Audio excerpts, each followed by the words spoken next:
রাজা, রানী নায়িকা এবং 11 জন রাজকুমারের সঙ্গে গিয়ে দুষ্টু রানীর রাজ্য দখল এবং প্রত্যেকে আনন্দে দিন কাটাতে থাকে। বর্ষাপুর নামে এক গ্রামে থাকতো। তার বাবা ছিল গরিব এক কাছ থেকে যে পারিশ্রমিক পেত তা দিয়ে কোনো রকমে তার চলতো। এই অবস্থায় যদি অন্য কোনো খরচা করতে হতো কম্পিউটার চালানো। প্রতি বছরের মতো এই বছরেও বৃষ্টি শুরু হয়েছিল। চুরু ছাতা ছাড়া কোনো রকমে স্কুলে পৌঁছলো।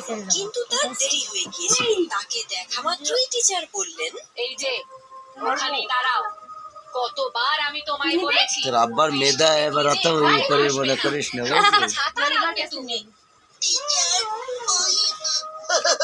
টিচার ছাতা থাকলে তো নিয়ে আসবে। প্রত্যেক বছর বলে যে পরের বছর ছাতা নিয়ে আসবো, কিন্তু আনতে পারে না। কিপটে কোথাকারের।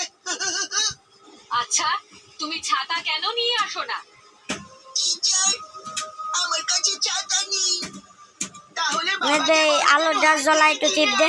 এই দেখো, এই দেখো, আমার বাবাই ছাতাটা কিনে দিয়েছে। যেটা বলছি, তোমায় এভাবে ভেজা অবস্থায় আমি ক্লাসে আসতে দিতে পারি না।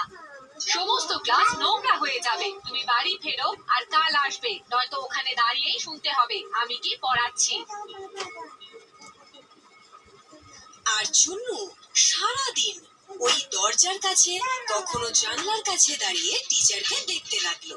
উনি কি পড়াচ্ছিলেন শুনছিল। দ্বিতীয় দিন সে ভাবলো বৃষ্টি শুরু হওয়ার আগেই সে স্কুলে পৌঁছে যাবে। কিন্তু যেই না সে বাড়ি থেকে বেরোলো, হঠাৎ বৃষ্টি শুরু হলো। আরে কেলা, বাবা, আমাকে ছাতা কিনে দাও না। অবশ্যই কিনে দেবো বাবা, সুন্দর ছাতা কিনে আনবো।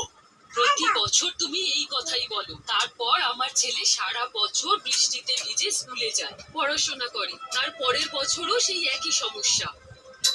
কি করব ফুলবতী, সারা বছরই তো পরিশ্রম করি, কিন্তু তাতে যা উপার্জন হয় তাতে দুবেলা খাবার জুটিয়ে আর কিছু কেনার মতো ক্ষমতা থাকে না।